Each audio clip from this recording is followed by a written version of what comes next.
Hello, everyone. Welcome to the You Like That podcast. Another week here that is a re-recorded session, but I'm your host. My name is Adam, and returning for this very special episode is our ex-co-host, Jack. Hi, everyone. It's nice to be back again. Yep, for the first time. For the very first time. A bit of housekeeping on that one there. This is a re-recorded episode because, as is tradition with this show, technical issues are just the main drive of this show. And some unfortunate audio issues made it impossible to bring out. I swear my blood just has like weird electromagnetic pulls in it that just, if I walk into a room, something technological in that room will fuck up. Yeah, like I've always had that in my life. I've always had bad luck with computers, and this is just another one. It's just another one. Absolutely cooked the last episode. Another one to add to the list, so I couldn't bring that out. I could not save that audio. But luckily enough, the movie for this review is so good. We are more than happy to re-record the whole episode again and talk about it in more of a it's now settled in type sense. Yeah, I'm kind of glad we have because I've changed a lot on it. So, interesting. It's cool. It would be cool to tell. I'll say it at the start of the review what I said last week, sort of, and now what I think now. Yeah. But it's still timely. Like it's this. Still the first week, technically, so it's fine. Exactly. We're good. So, if you can't tell, the main review is for The Batman, the latest new entry into the Batman franchise that we all know and love quite dear, with a brand new look, brand new type of cast, everything. It's all been great. You all know about it by now. We're here to talk about that this week. Bit of news. We said last week there was a brilliant trailer for a new movie coming out called Bullet Train. Yep. Which I personally described as the most perfect Adam movie there will ever be. It's Brad Pitt looking like just Brad Pitt in a lazy boy hanging out in the summer beach type vibe. Yeah. But he's sort of an assassin, I guess. He's tasked to find something on this bullet train in Japan. Big cast. You got Hiroki Sanada in there. You got Bad Bunny. You've got a whole bunch of other people. It looks great. Looks awesome. Brad Pitt doesn't do a lot of movies anymore. Yeah. So there has to be something in this script that he liked. Yeah. Which really excites me. 100%. I'm so keen to just see him again. It's just going to be an action spectacle. Yeah. I'm not expecting a perfect story from this. Oh, I don't give a fuck. I don't care. I said on this podcast years ago, but Brad Pitt's easily my favorite actor. Yeah. Like by a country mile. So I'll watch anything he's in. Yep. And this also looks great on top of that. This also looks great as well. Recently, we did also have a new little sneak peek of the upcoming Moon Knight series as well. We did? It's very soon. It's a couple of weeks away. Very soon. It's not too far away. It's it's May. It's the end of May. Oh, I thought it was March. Right, yeah. Never mind. End of May. That's a while away. But it's all looking great. Yep. And it is very exciting looking. The more we're getting, like little hints here and there of what to expect, but it's still not giving away a lot. Yeah. Other than how excited Kevin Feige is in bringing this character to life and Oscar Isaac portraying him. We're getting a lot, and it's looking great. Yeah, I'm excited. And I know nothing about the character, which really excites me. Like, going into Hawkeye or Loki or whatever, you're so familiar with them, but you've been conditioned to them through many movies. Who the fuck is Moon Knight? You know, like, why did they pick this? Exactly, that's what I love about that. But that's when you can see Marvel's diving into the darker side of everything now. And your two leads being Oscar Isaac and Ethan Hawke. I mean, come on, man, come on, that's just taking the piss. That's so good. It's looking very good. Yeah, so I'm excited. That is going to be very, very exciting as well. Apart from that, I don't think much else has dropped out in the world. Today there was I thought it was fan art of Deadpool fighting one of the squids from Endgame or something. But then they were like, no, this is actually from Shang-Chi in deleted scenes. Yeah, it was a concept art for Shang-Chi when they were at the underground fighting ring. Where the Abomination is. Yeah, where Abomination fighting. It's supposed to be Deadpool versus something else, but it was just concept art, not confirmed if it was supposed to mean anything. However, in Deadpool news, though, you got a director. Sean Levy is coming in to direct Deadpool 3. I don't know why I know that name, but I know that name. So he directed Free Guy. Okay, that would be why. He did the new one, The Adam Project, that just came out. It came out yesterday, yeah. Yep. Which has been doing all right, that I've heard. I'm going to watch it. Reviews that only because Mark Ruffalo's in it. Yeah. That's why I'm going to watch it. 100%. So now he's carrying on. Yeah, I really like Free Guy. So yeah. A very surprising movie, that one there. Cool. So, yeah, he's joining in to take the helm of Deadpool 3, which is good to know that movie is And moving forward. Yeah, he and Ryan Reynolds obviously have a good relationship. Exactly. They keep working together. So it's very promising. Cool, man. You know, if you've got that direct relationship with your lead, with your lead actor, you're gonna have a good movie. Yeah, 100%. So I'm very exciting for that as well. Cool. But yeah, not much else to really talk about there other than our main review, which is what we all want to talk about. Oh, wait, before we do. Hold on. Morbius check. Oh, Morbius check. Morbius check. I got a targeted ad for Morbius today. Shit. My Instagram feed is like, maybe. Hey, maybe. You remember Morbius? It's still not out yet. Not out yet. Maybe 3 weeks from now. Maybe 3 weeks from now. Unless it gets delayed again. It's almost there. But I can't believe it. My FBI guy in my phone was like, maybe. He's like, maybe you want to see it. I know you don't do the podcast anymore, but you don't get to escape Morbius. No, I'm going to have to watch it. You're going to have to watch it 100%. All right, let's jump into the main review. Let's talk about The Batman. Let's do it. So, The Batman, directed by Matt Reeves, the guy we know that's doing Cloverfield, Dawn, and War for Planet of the Apes. This had a runtime of 176 minutes. It is a long boy. It's a long one. Budget of 185 to 200 million. Thus far, it has now amassed 318 million in the box. Far out. Doing good. Second biggest? I think Second Rises biggest. Was the first. Yep. Yeah. Yep. But what a shame. It is doing good. God, nobody knew. Remember when we all thought Rises was going to be good? Yep. Rotten Tomatoes score, we are sitting on an 85% critic and 89% audience score. Oh, that's... Wow. It's still big numbers. That's good. For a 3-hour, weird, different Batman movie, that's really good. Yep. That's really good. It's holding in there. So our cast, we have Robert Pattinson leading the lead as Batman himself. Zoe Kravitz comes in as Selena Kyle, a.k.a. Catwoman. Paul Dano as the Riddler. Jeffrey Wright as Jim Gordon. John Turturro as Carmine Falcone. Colin Farrell as the Penguin. And Andy Serkis as Alfred Pennyworth. Yeah. Big cast. Different cast. Good cast. We always talk about this when the movie was coming out and we're getting everything of all these different characters portraying these people. And you're just like... This is weird. This is so different. I'm so used to Gary Oldman. I'm so used to all these people, All these different people, and this is who we got. Directors and actors being mates. Andy Serkis and Matt Reeves. Yep. They've worked together before. Andy Serkis is just honestly one of the greatest human beings in the world. Yeah. Absolutely. He just leads the line in motion cap. Matt Reeves got to finish Caesar's story, which is very important to Andy Serkis. And Yep. Those movies are good. I enjoy them. I don't remember. I haven't watched War, but Rise and Dawn. I watched the one with good Malfoy movies. in it. That's the first one, isn't it? Malfoy's in one of them. Yeah. I don't remember. It's been We're a long movie time. podcast. Yeah. And I say we. He's a movie podcast. I'm not on it anymore. I kind of do things still. But yeah, all right. Anyway. The Batman. Let's talk about it, Jack. Your first thoughts from the last review to now? First thoughts, I was really buoyed by it. I was really, really happy with it. Really, really excited by it. I still am. Yeah, I still think. Okay, good. Don't worry. I still think this is Brilliant. a mind-blowing movie. Good. I think it's beautifully molded around my taste. I know Matt Reeves doesn't know who I am, but in terms of what I like about movies, this movie just snuggled me in and held me, and I really, really liked it. I said it was too long last week. Now I say it's too long because the third act has a lot of problems. Yeah.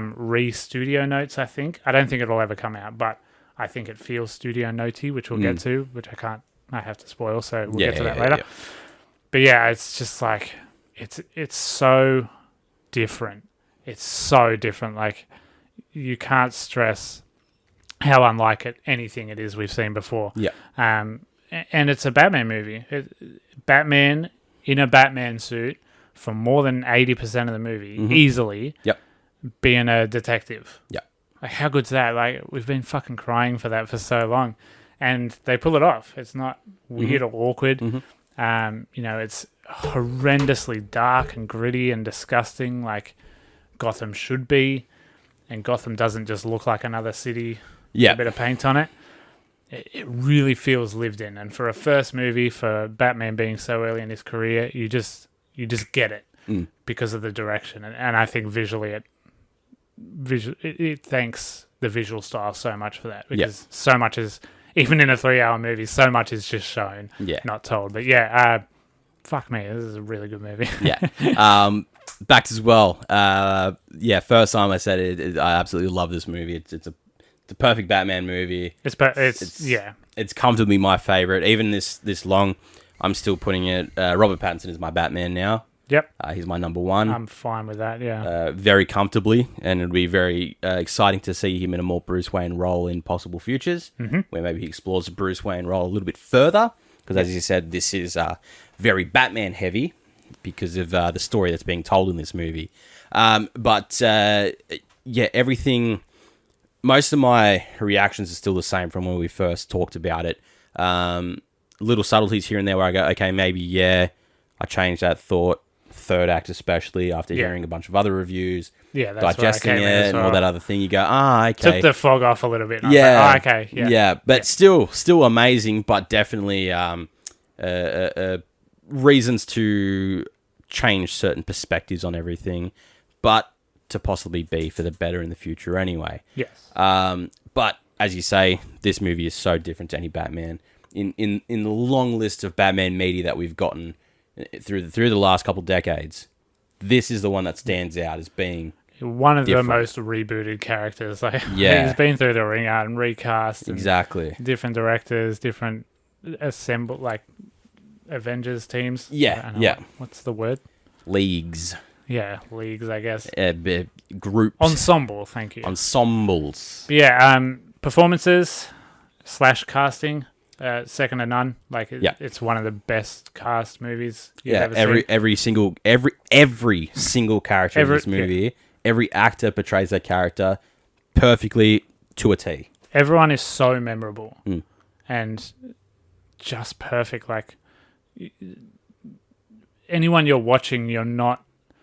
And I think Pattinson would have this if he wasn't in the Batman suit for so long. Yeah. But everyone you're watching, you're just like, they're the character. I'm not watching Robert Pattinson act. When he takes his mask off and it's the guy from Twilight, it is a little bit it's just like, oh yeah. I forgot other actors can do other things. Exactly. People grow, people change. And then just visually as well. I can't harp on about it enough. It's a gorgeous movie. Yeah. And scary. They say one of the cuts is like a horror movie, but I think this is eerie and atmospheric enough. Yeah, it's more thriller-esque, but it is very dark, and that's dark tones. Is not as much like the movie itself is portraying a darker story, which it does in a sense, but the actual vibe of the film is dark. The look is dark.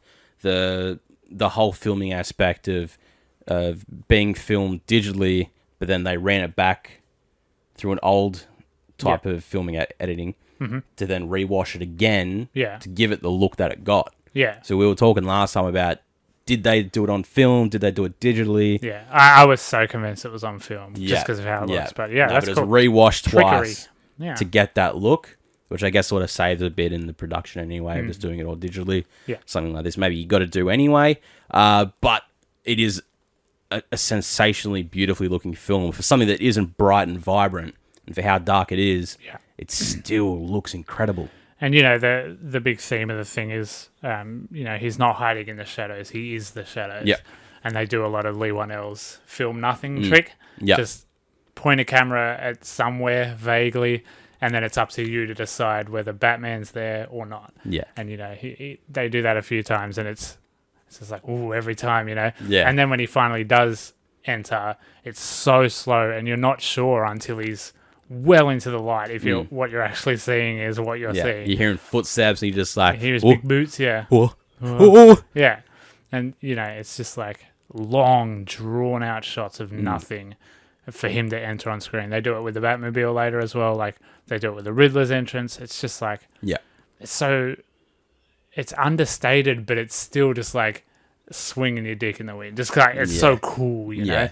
100%. Man, I love that shit. Yep. So it's a brilliant film to start off with. We still believe it definitely is a very, very top-notch Batman film. But obviously we do now have some little gripes to pick with the film. Very, very little. Very, very little. Being close to a 3-hour film, it is very chunky. We definitely said before, you probably don't need to cut it down. Now I believe you slightly do. Yeah. I don't want. It's not so much just because of how long it is. It's just the way it ends. Yeah. You know, we've had this dark, gritty movie, and then all this stuff happens. But yeah, it's just a bit. Oh, and then there's one scene in the middle, which it's probably spoiled for you now, but we'll save for spoilers. Mm-hmm. But there's one scene in the middle where you're just like, oh, really? You couldn't just have its own movie without throwing this in? Yeah. Where was my point going? Oh, yeah, 3-hour movie. 3-hour movie. I watched the trailer this morning. Mm-hmm. Fuck me, it shows so much. Like, we were so excited by that trailer, and we were like, oh my God. I watched it probably 67 times. I'm going to be honest. But it shows a lot. And for a movie that... minor spoiler, very minor spoiler, 3, 2, 1. A movie that only has one big set piece, and that set piece is in the trailer, the car chase. For a majority of it, too. For the majority of it. And I'm fine with this 3-hour Batman movie not having a big, fighty, punchy bit. Yeah. But it did surprise me that they put the car chase in the trailer. Yeah. And it was so cool in the trailer, and it's so really cool in the movie as well, but I was like, man, I wish I didn't see that. Yeah. But it was still great to see in full sequence anyway. Well, the car chase is like the guitar solo. Like, why do you put a guitar solo in a song when in the 80s that's all they did for 10 minutes per song, Yeah. In the 80s and 90s, car chases, because like you needed a big spectacular stunt, whereas now you can throw 1,000 comic book characters onto a screen at once, and that's your big spectacle. Yeah. So this one throws back to the car chase days, but still does it differently. It does it new, and it's shot the way Batman is shot. Yeah. So you're in Colin fucking Farrell, by Colin the way. Farrell, man. Colin Farrell in this movie. You wouldn't know it's him, but not a clue. He just turns in this incredible performance, man. Yeah. Like, and the accent and stuff, you would never know. No one knew. Even John Turturro had no idea that it was Colin Farrell. And he said he kept scaring his kids. Yeah. His kids were scared of it. Like it's insane. Colin Farrell is a sexy man. He's a good-looking duck. Yeah. He's fit. He's everything. And then now he's got this massive fat prosthetic on his face. Yeah. The accent of some 80s New Yorker fucking hotel manager that he based it off. Yeah. And they don't dress him particularly penguin-y. No. Like, he's got a bit of a hook nose. But yeah, he's just this terrifying villain. But and in that moment, he's like scrambling and high energy, and he's just like so erratic. And man, it's such a good performance. But most of the car chase is shot in that car. Yeah, and you're just seeing Batman in the background. Yeah, there's so many different mirror shots. They utilize like the GoPro type angle shots, edge of the car, below the car on the panel. Yeah, in the rear view mirror, side mirror, everywhere. Yeah, they utilize so many different shots of this car chase that makes it so memorable. And the way the Batmobile is shaped, you can put the camera here and then it looks through the car, out the front windscreen into the Penguin's car. It's just like, just plop a camera there and jump it through a truck. Yeah. And that's what they do. And that's what they do. And it's just, it's one of the most perfect, like, Batman car chases because, for one, I love this Batmobile so much more than any other iteration. Yeah. Because it's just a souped up muscle car. It's just it's a muscle car with a jet on the back. A YouTube channel build it. Like, 100%. Yeah,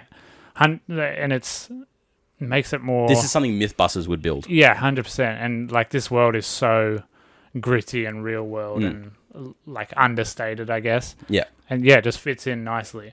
But the intro to it is, I said it last week, and I stand by it. The intro is taking the piss. It is. It's the way they introduce it. So, yeah, if you've seen it, the whole wind-up is it's a setup there at the Penguin Warehouse, and a fight breaks out with Jeffrey Wright and that. Yeah, it's mid-fight, and he fucks off, gets into his Batmobile that's parked conveniently on the side of this warehouse. For how long? Who knows? Nobody noticed it. But that's why he's the shadows. It just puts it there, and then he just kicks it over, and he slowly revs it, and it idles, and you can see it's getting hotter. The jet engine, the blue lights are shining, and everyone's staring at it. Now, when you're a bunch of goons in that, and I listened to Kevin Smith's review on this, he said the same thing. You're a bunch of goons in Penguin. You're not going to sit there and listen to this car rev. You're just going to turn your Uzis. You've all got guns. Flip them over and start lining it up. And like, I guess like Matt Reeves, if he was really annoyed by the question, he could be like, "Oh, well, they're so scared they don't know how to react. Batman is a symbol of fear. They don't know how to."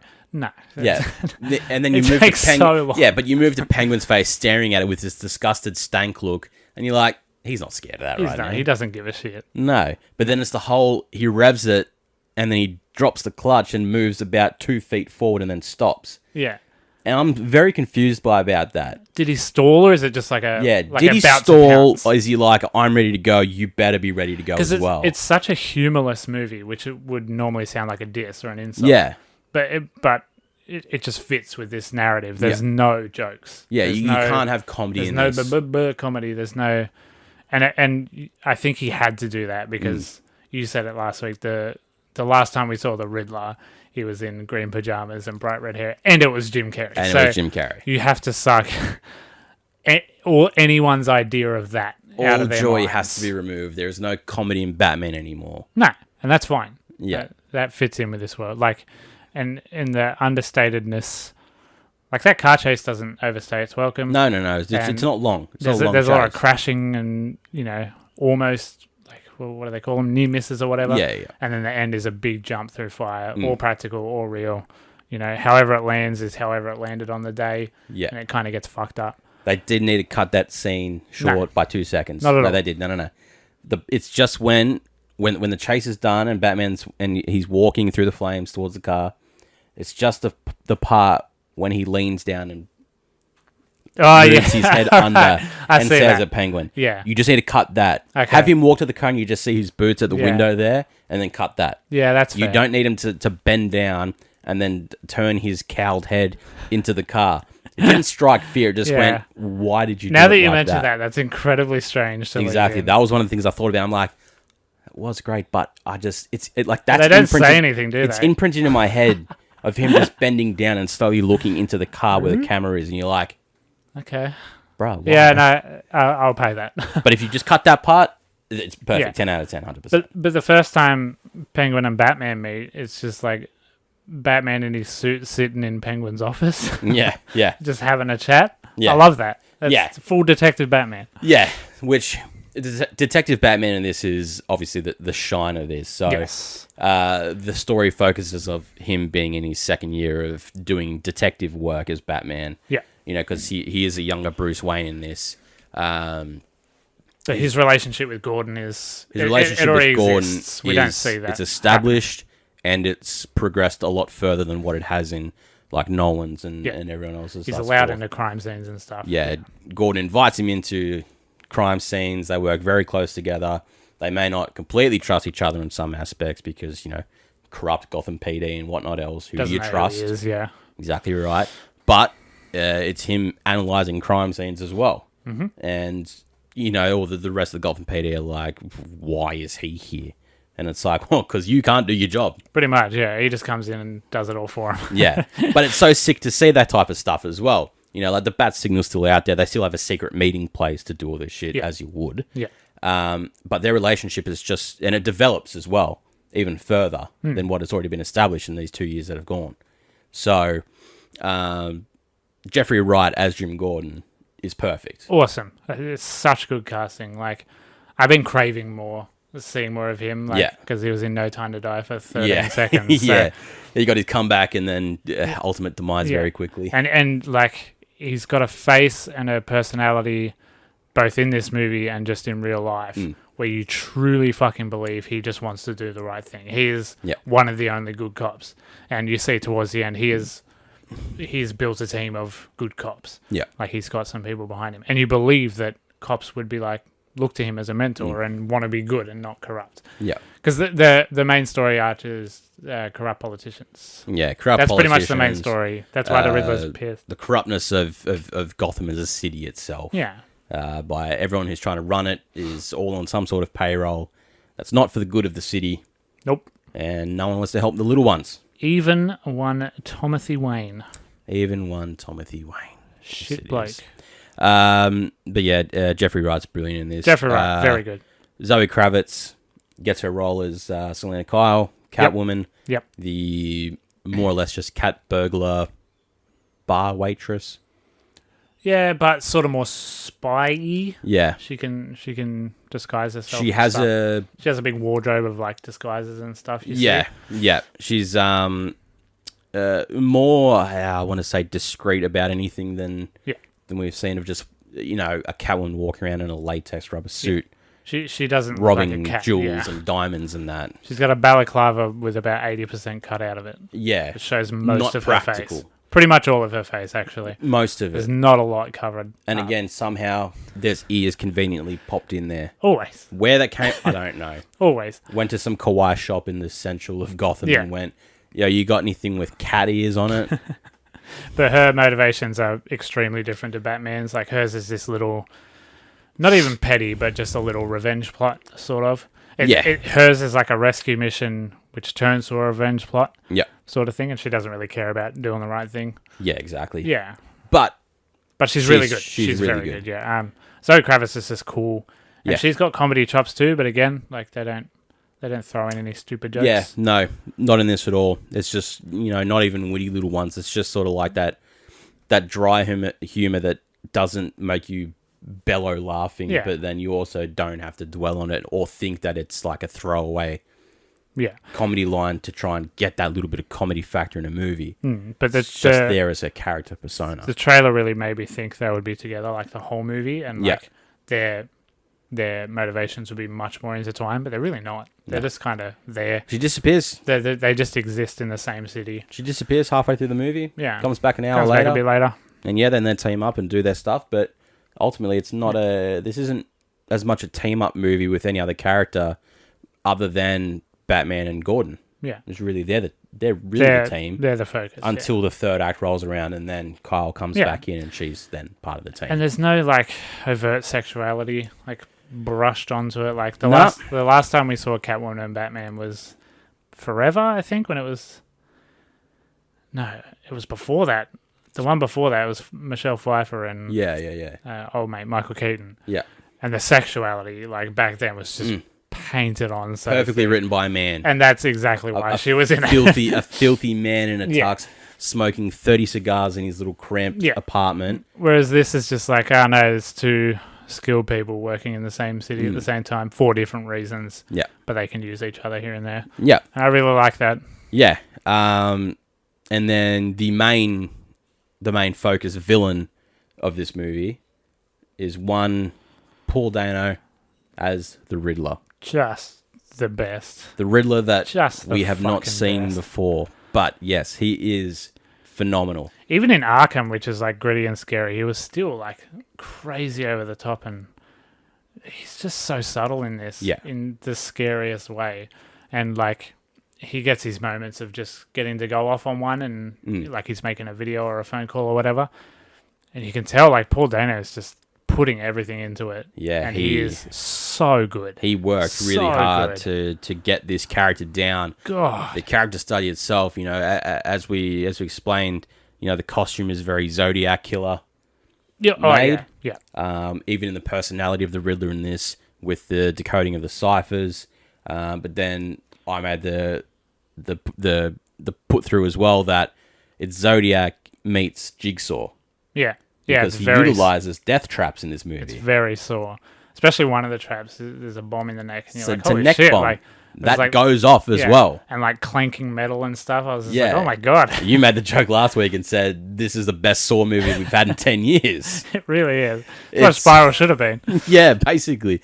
But he's such a maniacal person, but he's that under the mask. When he takes it off, he's just this loner. He's just throwaway from Gotham. Never had a hair on his face. Nothing. Just baby-faced. Just like, just got wronged by Gotham, stayed in the shadows until he wanted to come out of the shadows. Yeah. And, that's what the Zodiac Killer did. Exactly. Just like went straight to everyone and said, hey, here I am. Figure it out. He got one of the best introductions. Probably my favorite character introduction ever. Like, for a villain. I have never felt so uneasy. Yeah, in a cinema watching a thing. It was stupid how eerie it made me feel. And it's just like, the jump scare has to be dead. Yeah. The jump scare has to stop after this, because this is so much scarier than the last 30 horror movies you've seen. Because like you just need to see it and then just wait for something to happen, because just seeing it, just sitting still, is scarier than it just jumping out at you. Because why are people scared of the dark, right? You're in the dark and you think you see something out of the corner of your eye, and then your brain goes, did I see that, or is there something actually there? Yeah. That's what his introduction, like, just the way it's shot, and the scene is so drawn out, and you're watching this guy just do nothing. Other than watching his eyes just stay focused on the mayor as he paces back and forth in his apartment. But even before that, the mayor is just walking around, just like watching TV or watching whatever. His TV, watching the campaign, everything that's happening. And then suddenly, with no indication, no neon signs, nothing, the Riddler is there. Yeah. So you go, well, I have to watch this movie again. Was he there the whole time? Like, yeah, exactly. I didn't fucking see that. Yeah, when did he actually get introduced? And it makes your chest just kind of go, oh my God, I hate that. Yeah. I hate not knowing. And it's just like, you know, the look, I've seen people take it or leave it. I don't love the look, but in that moment, I'm like, fuck, it's effective. But it is what it is. You know, we're going from, you know, as we say, a green jumpsuited, orange head. I'm glad it's not that. Don't worry. Over the top, riddled freak who, like, the costume has changed many times before, but to this change, it's so dramatic, the change for it. But it fits the style of movie that we're getting in this. Definitely. Being more realistic, being more gritty, being more dark. You can't have those over-the-top comic book trope type characters come into this and expect it to gel. No, not at all. Because even the Batman suit in this, it's very, very, like, uncomic book like. Yeah. Like it's just super utilitarian. Like, it falls apart or it gets stuff added to it, and then he uses stuff off it, like his batarangs or his logo. Yeah, it just looks so much more sleek and well fit. Yeah. Opposed to other ones, like his cowl and everything for one looks so much better. His basically his suit is just all bulletproof armor. Because the cowl doesn't like come down there. It's like more back, so he can actually... Yeah, he can utilize his neck. Like in that scene you hated when he cranes his neck down under the window. Exactly. He can do that now. That's probably why they put it in there. They put it in there so they could show you that he can move his neck. The suit. Yeah, you see?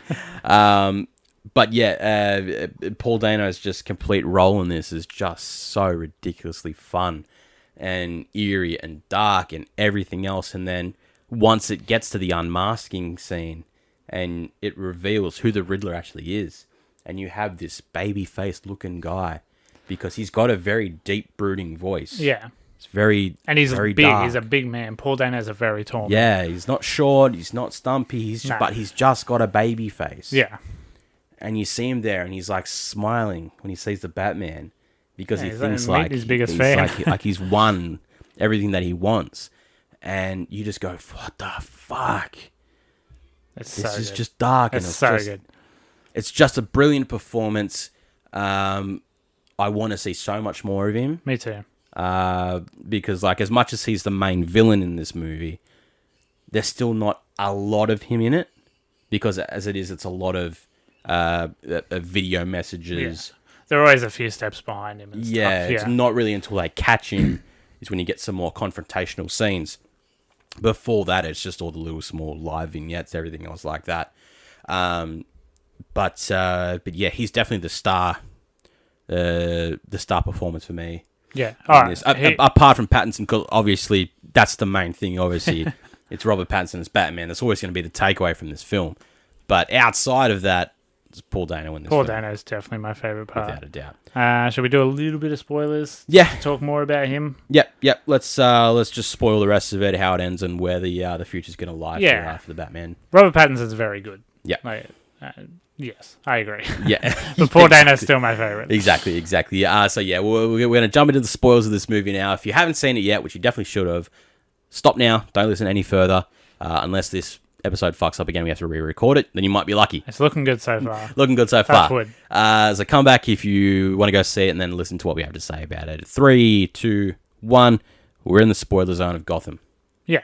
So the Riddler, he almost seems like he wants to do good by killing all these corrupt politicians. Yeah. But he doesn't have a plan.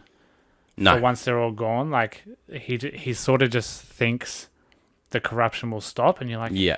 What is his plan? And then you find out he's pretty much just like on 4chan. Yeah. And he has a little Twitch 4chan following. He's or got a whatever, little like small psychos. following. Yeah. That are all just sort of like gonna, he's more or less a cult leader. Yeah. And in the comments and stuff, there's like a link to where to buy all all the stuff armor and stuff. gear to make them look all the same. Yep. And so when he finally meets Batman, he's just like, this is everything I've wanted. Like, people notice me, everyone knows who I am. And then Batman's just like, nah. Yeah, because the whole process is, your videos didn't even go out. To finish it off is destroying the seawalls of Gotham to flood the whole city. That's what I hate. Yeah. You hate? Yeah. I think I don't hate it, but it's just like, he was, I don't know where that came from, and I think it's just because the studio wanted like a bit more stakes to make Batman more hero-y. Yeah. Because you need some big spectacular, the whole city's flooded or whatever. Yeah. But apparently in the comics this has happened before, and it was the Riddler, so I don't know, maybe I just don't know what I'm saying. Yeah, but no, you've got something there, because the third act, definitely after you think about it, tacked on. it's rushed. Yeah. And that's the main take I found from a lot of other reviewers, is that everything else is perfect. Yeah. Everything else in this movie is great. And there is no end point when Batman and the Riddler have that scene in the thing. You can't end it there. Obviously, I would like it to end there, and then we just get more Riddler later. Yeah. But you can't, because there's no natural end point. There's still a few loose ends. But then the loose ends just unravel into this other story about the floods, and you're like, oh, okay. Yeah. Why? And it all just kind of happens, and it rolls through, and you go... Like, when I first watched it, I didn't take any notice of it. I just watched it and was like, fuck yeah, new Batman. Yeah. But now thinking about it and looking back and then now analysing it properly, you go, oh, wait, actually, that doesn't make a lot of sense. And cynically, you're just like, is this so Batman can punch more blokes? Yeah. Is there so there can be a bit more of that? Yeah, because the third act needs to be impactful. Yeah.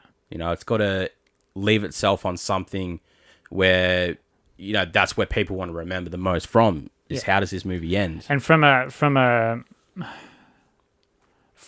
I don't know what to say, but from an audience's standpoint, let's just say, a general audience's standpoint, let's just say, apart from the car chase, nothing has happened up until then. No. There is no fight. Yeah, there is no big scene. Big explosions or Batman. Batman jumps off a building in a base jumping wingsuit. Yep. That's about as spectacular as it gets, like in terms of ramped up action. Yeah. Action. And that's fine. Like, that totally fits this movie. Yeah. But cynically, that makes you go, when you see the floods and stuff start happening, you go, oh, was that Warner Brothers going, well, hang on. Yeah. Batman hasn't punched any blokes. Yeah, we need something we need decent. We need you up in the rafters swinging around and almost dying and injecting yourself and giving the girl a kiss and stuff. And then at the end, holding a girl's hand and being a hero. It's just like... Yeah. Okay. So in the next one, he's going to be perceived as a hero. That's cool. Yeah. Cool. Great, I guess. Yeah. But I kind of like the idea of everyone still just being like, what the fuck is this Batman thing? Like, is it even real? Yeah, which I still think will happen anyway, because it seems like no matter what in superhero movies, you'll have that small group to go, no, he's a hero, and everyone just goes, nah, man. Nah, he's dangerous. He's not the guy to have around here. The police should be doing their jobs. Like, I still like the fact of him, helping out the people and getting him out of this situation. Yeah, of course. I'm not a monster. Everything else before, it is still very rushed and just like, that seems like that was not planned as well. Because, once the city starts flooding, you have already been sitting there for 2 hours and 40 minutes, and you're just like, ooh, okay. Yeah, they're just like... They're doing this? Yeah. Not much left. Not much left. And there is some spectacular choreography up in those rafters. And Batman using everything in his suit. Yeah. And, that shows you that the suit is not magic. Yeah, if he uses a grappling rope, he has to get back to that grappling rope because it's just hanging there, He doesn't just have 1,000 of it. It's also showing that he is still, not fully accustomed to this. He's not a perfect He's still fighter. a bit shit. He's got a long way to go. Yeah. He can't just take down anyone he wants. He's going to get fucked up. Yeah. And he's been bulletproof for the whole movie until he's not. Yeah. I hated that. He gets shot in the chest and then it's like, oh, it's all over. He's dying. Well, no, I think that and was... I'm like, okay, I think he just got bruised or whatever. It was just really impacted the suit and it's like, you'll feel that. Yeah. And taking it to the chest, you're going to get the wind knocked out of you and possibly fractured ribs. Yeah. Okay, sure. The interesting part of that scene, though, so obviously he injects himself with something, yeah? Yeah. Which we allude could be an adrenaline of some sort. Or venom, like the Bane venom. That's what the rumor has been, is that it's a venom. Yeah. Similar to that of the venom that Bane uses. Original Bane, because not... it's like he gets like overtaken by rage. Yeah. And they have to stop him from smashing that guy's face into a million pieces. Exactly. So, So it is an interesting point there that could be a little a touch in to say that an original Bane might be coming through the ranks in the future. Yep. Good to know that there. Something else... I don't know how you do a more realistic Bane than Nolan.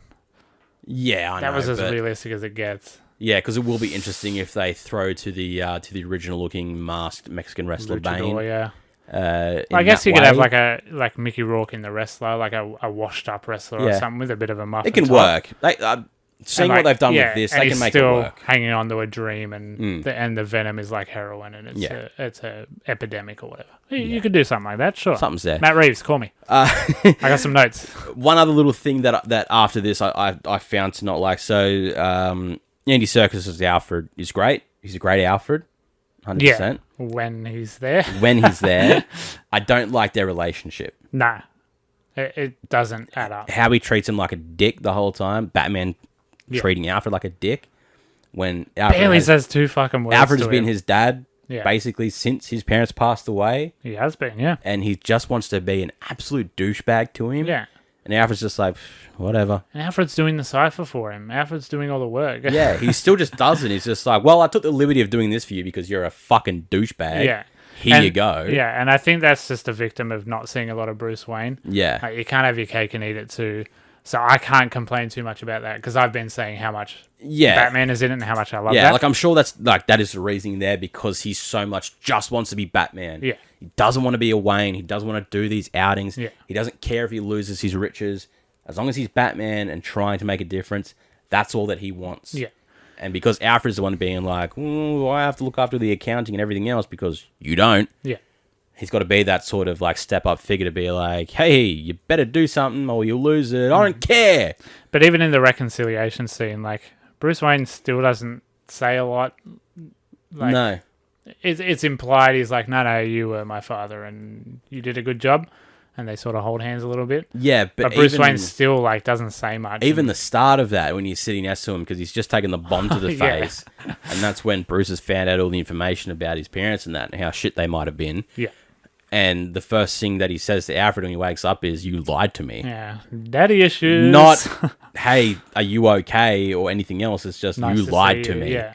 The dude just woke up from a brief coma. And then he has to tell him the whole story after just waking up from a bomb in the face. Like, that's some good recall. Well done, Alfred. He's a dick, but God. Maybe we'll get some... that relationship seems to be... I think it'll be a bit more teamworky in the next one. Yeah. There's once he's out of hospital and whatever. Yeah. But...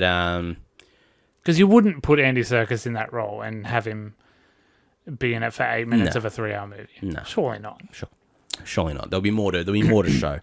But yeah, other than that, I mean, there's not really much else that I now find. And it didn't make me hate it. It didn't make me think of it differently. No. It just as you said, it took away that fog lens. Yeah, it's just the tone, just like, it's literally like someone flicks on a light switch and the tone just changes. The best superhero movie? The best iteration I found that was made was saying, so we know that Matt Reeves is making this a new trilogy that's going to rival Christopher Nolan's. Oh, yeah. Now, if we compare it, Christopher Nolan started with Batman Begins.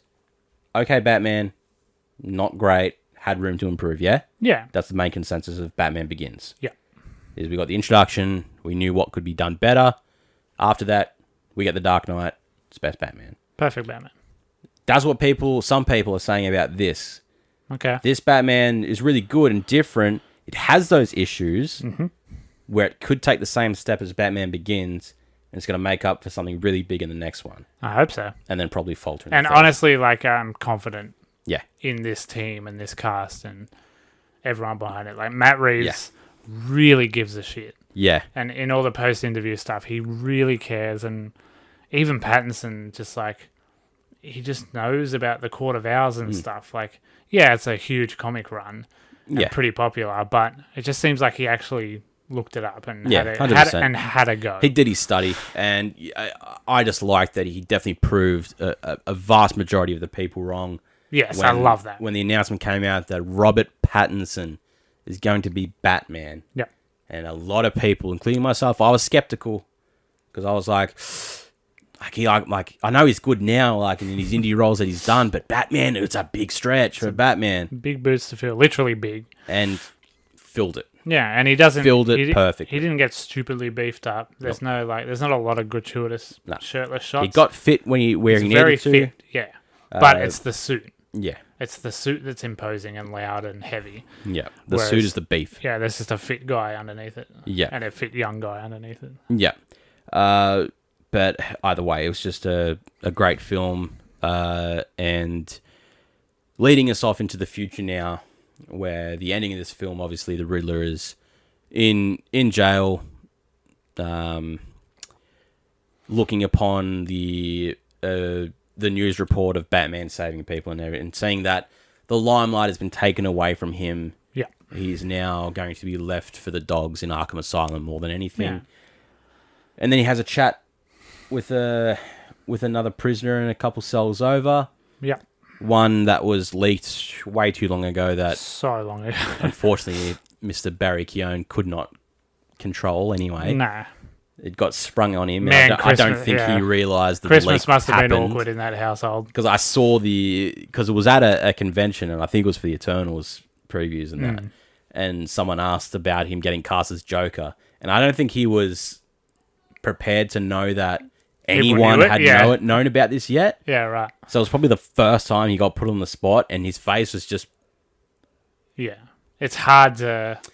And the person taking the questions is like, I think we're going to take that as a no comment.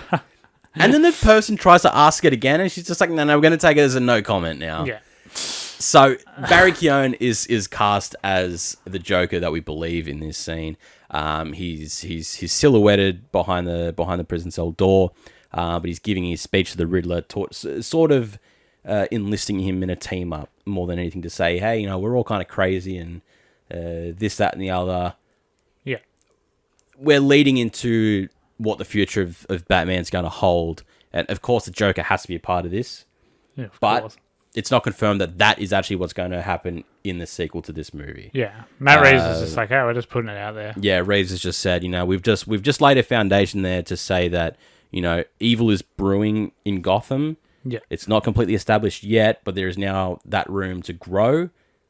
Not in the next one, but for the future. Yeah. Because as well as this being a trilogy being planned, we're getting spin-off shows. We've got games coming out and everything else like that. So the universe is going to be massive for this. Yeah. So there's going to be room to get other people involved in this. Yeah. Which is why putting him in this one is even weirder.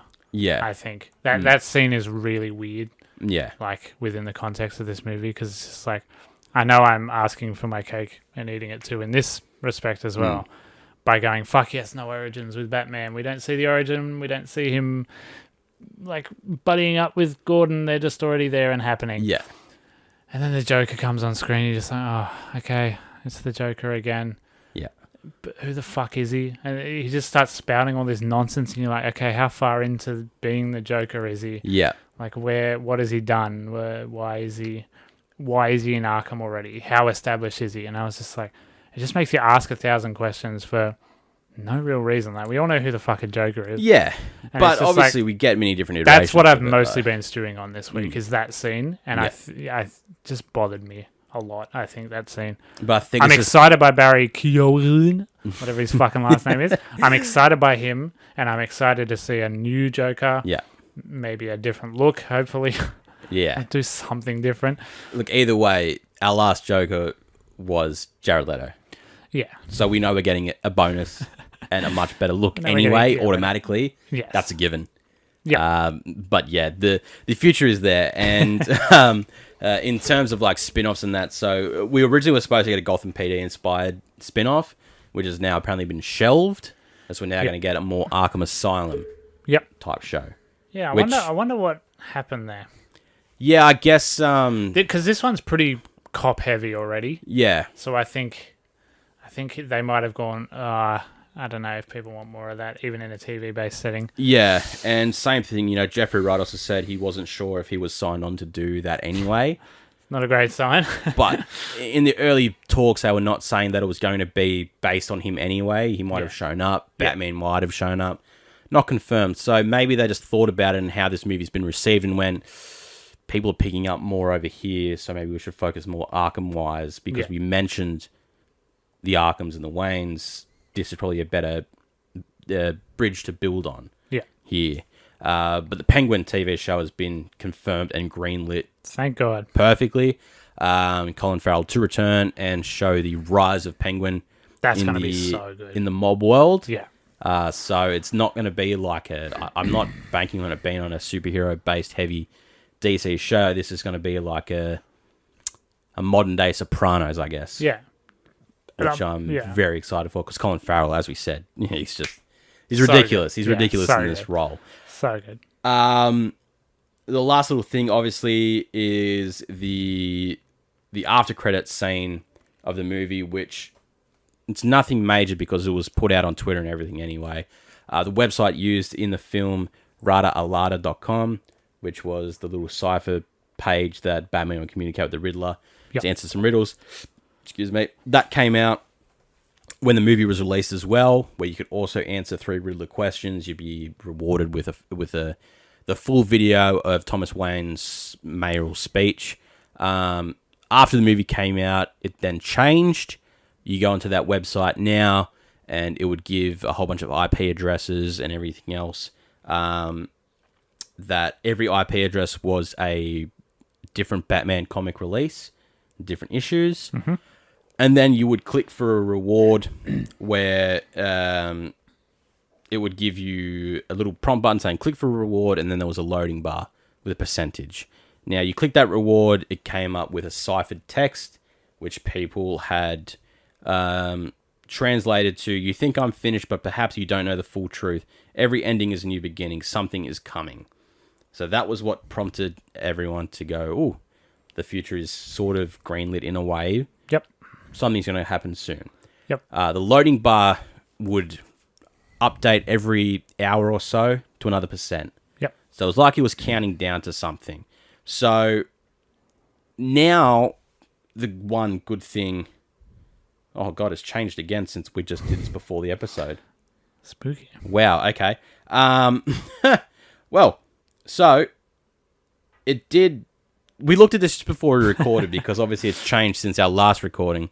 And it did come up saying something a little bit differently. I read it out. I don't remember what it says because I was hoping to just read it. It's very similar to what you just read then. Yeah, very similar, saying that he's not gone. He's made a new friend. Oh, yeah. There's something still coming still. Me and the Joker had lunch together. Basically, now... We had jelly cups. Now it's come up with another cipher message. Great. Which it didn't before. Actually, it gave me a zip file before is what it did. Oh, yeah. Maybe that's what this is. Yeah, that's what that is. Possibly. It had a zip file saying, you know what I know, and they're doing really well for their after effects of the movie. Post-release marketing. Obviously, it's been received very, very well, worldwide. The companies and studios are very happy with the progress. So obviously, you're going to pump as much as you can out very early to keep that interest gauged. Yeah. And keep those people wanting more because it is still killing it everywhere. And I think it's just really surprised a lot of people. Yeah. Because this Batman is... Because it's a 3-hour-long R-rated Batman movie. That is very, very different to anything we've ever gotten. Yeah. But, people... They hyped it up well, I think. Mm-hmm. Because it was a good trailer. I know it showed a lot, but it was an insane trailer. But as we say, the trailers always show everything. Yeah. Doesn't matter what it is, it's always going to show everything. Yeah. But, I think there's just a lot of goodwill behind it now. Mm-hmm. Now that everyone knows that it's good, more people are going to go and see it. And it's refreshing to know that money's going to get pumped into it and there'll be sequels, It's refreshing for people to know that they don't have to go back and watch The Dark Knight again to get a good Batman movie. Because we've seen fucking 18 different Batman vs. Superman and into the Justice League. We've got Suicide Squad's Joker and whatnot else. And everyone's like, The reputation they had to build this movie out of was under the ground. Yeah. Just. And it took a long time for this movie to come out too. You know, there was a lot of production hell and not knowing what was going to happen with this film at the end of the day. But they strived. They kicked it out the park. And boy, did we get a good movie. This was one of the first on-set, high-profile COVID shutdowns, remember? Yeah. When we didn't really know what that meant when a crew member had COVID and they stopped production. Yep. But, you know, that happened to pretty much every production since. Because look at any workplace, it's happening as well. Yeah, one of our old episodes where they say, remember we're going to do that movie? Yeah. But I remember when the news came out. It was big news. Like, they were like, oh, fuck, are they going to finish this movie? Like, what does that mean? Yep. Yeah, it was just that the bloke took a week off and everything was fine. Yep. But that's the Batman. We got it finally. Good movie. And we got a great movie out of it. So if you haven't seen the Batman, go out and see the Batman out in cinemas now everywhere. And then go and see Morbius. Because it will be out very soon, finally. Remember how it was supposed to be out a year ago? No. Boy. Coming back to life. All right, let's round out the episode now. Finish off with some questions that people are sending for us here. Got any questions? Go to the Instagram page. Links below. Send me anything you want for any episodes. Let's start with Chelsea. What Batman villain would you happily have kill you? Cillian Murphy's Scarecrow is the answer. Yeah, that's a very good answer. He is astonishingly good looking. But it's going to be the worst way to die because I don't want to die to my nightmares. No. Yeah.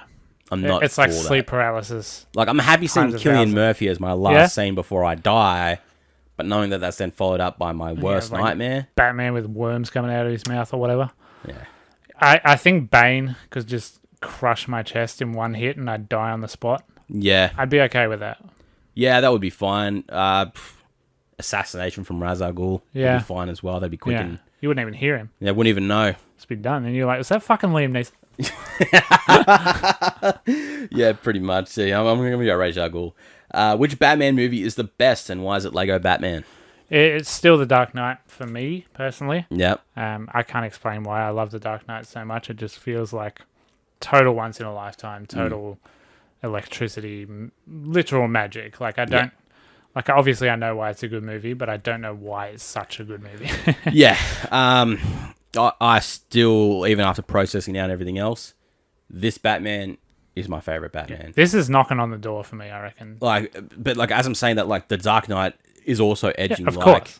Like this Batman has barely been able to, like, push the Dark Knight away. Yeah. Like, the Dark Knight's still reaching out, but the Batman's just got that extra reach. Yeah. That's grabbing me and pulling me in for it. It's just because it's so different and it is a great movie. Yeah. I'm happy with the change that I've gotten. But all props to The Dark Knight because Heath Ledger and everything else, it's a great movie. And as you said, you can't explain what it is about it. Yeah, it's just memorable. You just kind of know. It's just memorable. Yeah. And they flipped a big truck. They flipped a big truck flip. And the bike goes up the wall. Yeah, and they tried to blow up a hospital and it didn't work. And Heath Ledger... One of the best improvised performances for a one-take scene that they could only do once. Literally looks at the crew as if like, what the fuck? And then it happens and he shits himself and keeps going and finishes the scene. Perfect. So good. So good. But this Batman... what is one absurd or curious thing you want or have in your house?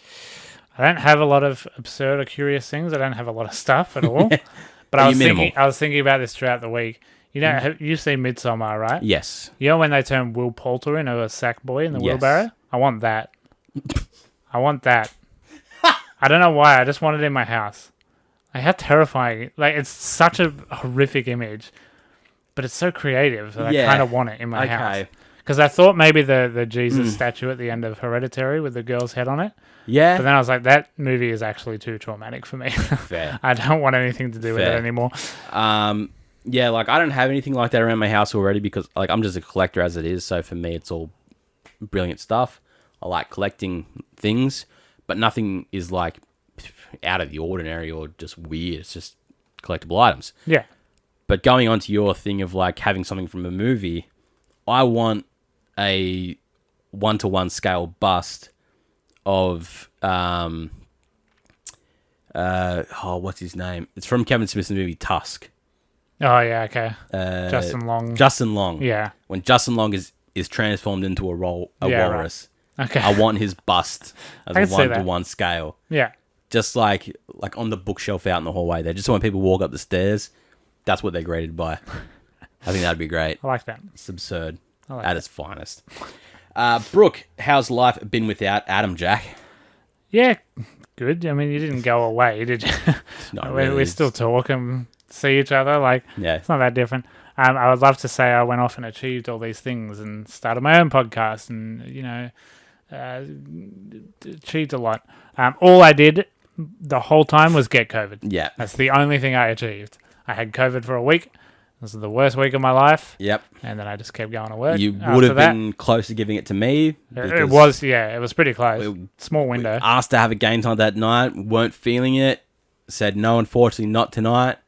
And then 2 days later you say, got COVID. I have COVID. And I was just about to start my holidays, so my first week of holidays would have been plagued by having to stay home, which is all I did anyway. But it's better when it's by choice. Yeah, exactly right. Yeah. Exactly right. But yeah, it's fine. Adam and I are still friends. Chill out. Exactly. Well, still here. I got him to re-record an episode. Yeah, fuck. I got lucky here. Do you miss the pod at all? Yeah, of course. In terms of doing it, yeah, absolutely. Yeah. Like, I still watch it. Fuck you, Spotify. I only watch it on YouTube. Sorry. Don't listen to anything. Get them numbers. But yeah, I still watch it. I still love it. It's still my favorite part of every week. But yeah, of course I miss doing it. I don't miss going to the movies every week, and I don't miss... like, there are certain movies where you just, like, I don't have a thought. Like, I did not think about this movie. Yeah. And I don't miss having to spin my wheels a little bit. Yeah. Try and sound somewhat intellectual. The thing now... Fucking with having this now going to solo and starting my other podcast, I've taken the liberty to slack a little bit on creative freedom and not bother with a few things. Just on my own personal preference where I'm like, fuck it, no, I don't feel like it, and I'm not contractually obliged to have to put something out every week. No. If I'm going to miss something, I'm going to miss something. Yeah, that's fine. I don't care. Yeah. But this one I was like, fuck. Fine. Because the slate of movies coming out in the next couple of months is not huge. It's going to dry up for a little bit. I'm not looking at a lot, so, but it is... I do miss having you along for the ride as well, though. Yeah.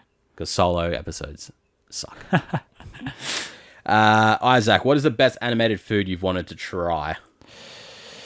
I've always loved the Simpsons food and the way they eat it. They just like a few bites, just like half it down no matter what it is.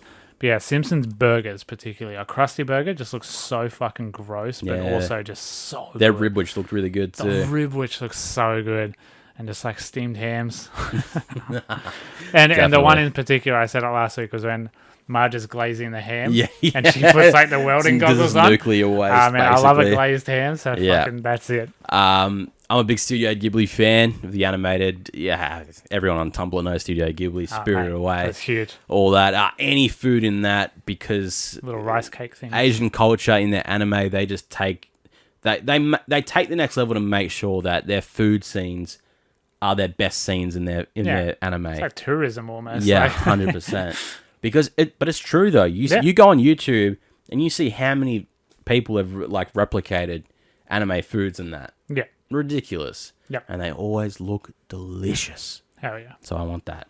Alyssa, fuck, marry, kill. Batfleck, Bale, Pattinson.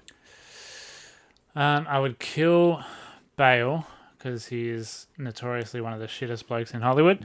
And just a fucking nightmare to be around. Yep. And people like hide away from him when he's on set.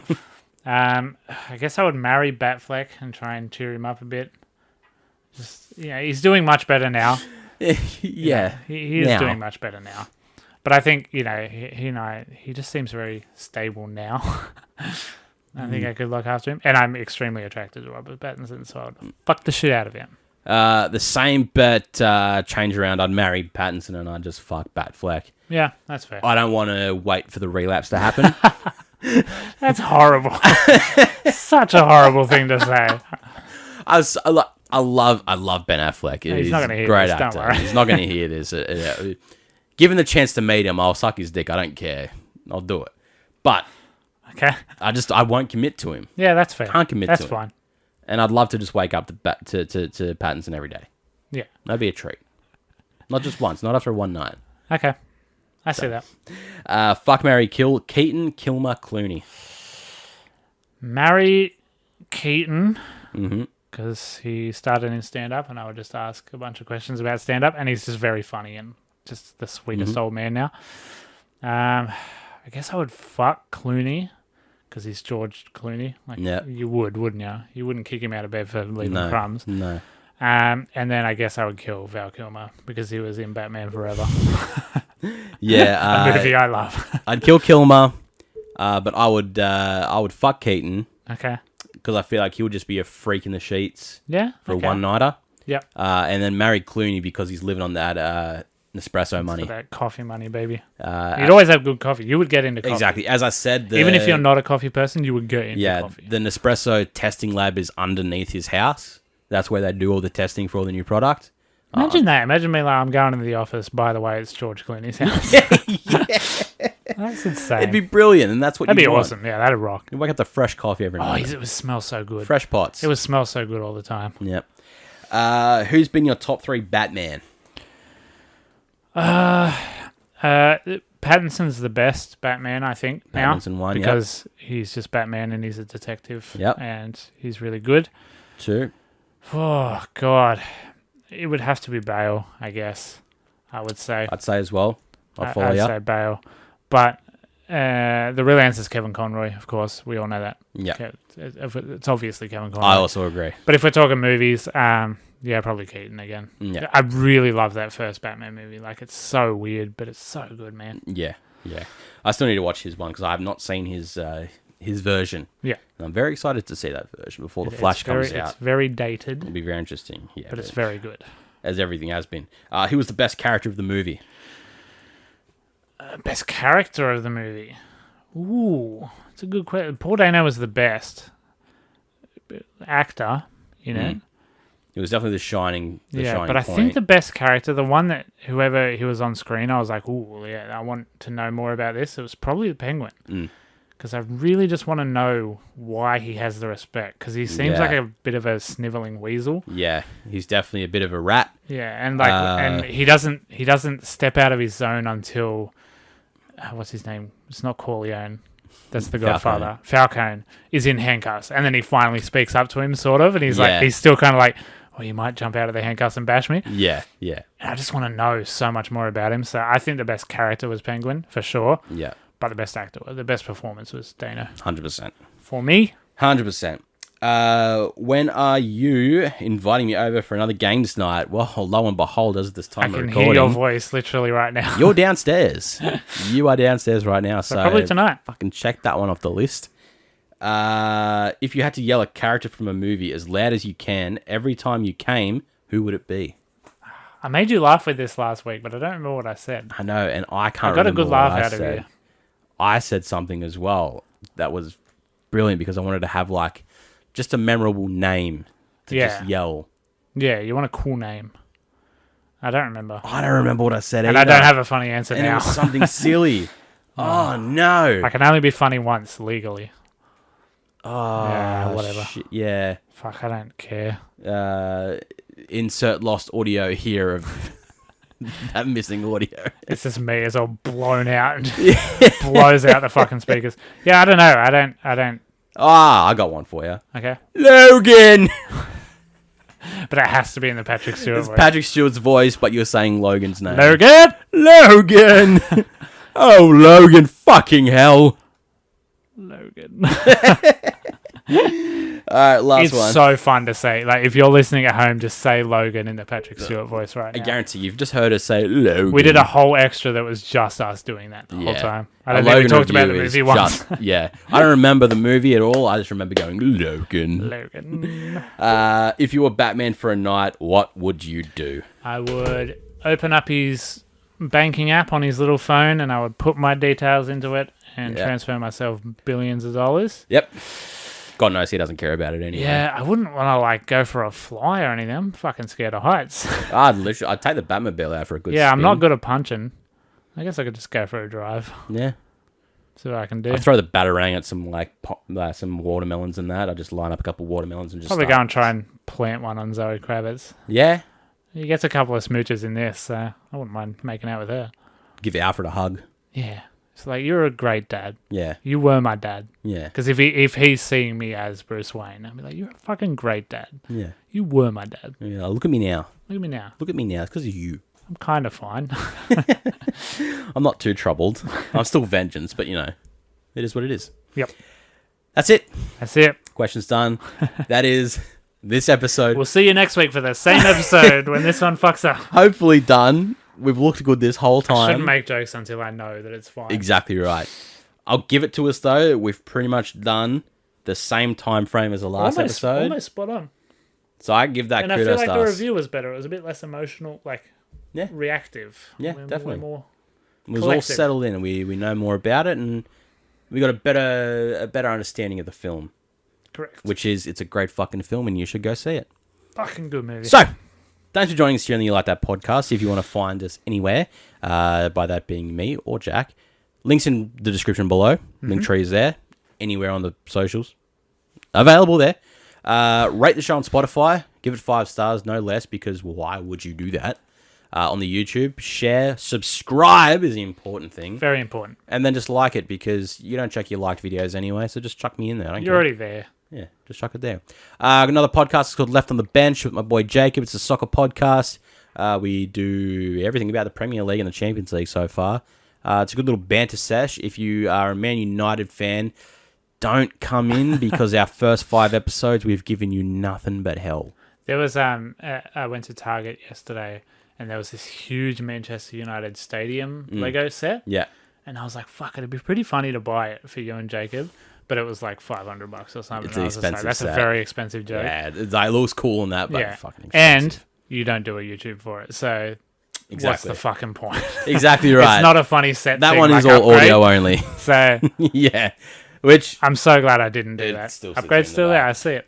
It's there. It's your own little homage to you not being here. But hey, Jack, thanks for joining us back here on the show. Thanks for having me. It's been an absolute pleasure having you back on the couch. I'll see you in May for one Doctor Strange. I'll be back then. You will be back for that one there. Not for Morbius, but no. I'll ask a question about Morbius. Yeah, I'll give you the break on Morbius. You still need to go see Uncharted, though. I do want you to. Yeah, I'll see that eventually. That'll be fun. All right, guys. Thanks for joining us here. Until I see you all next week on the main show or for the extra episode. My name is Adam, and you've been listening to the You Like That podcast. Bye.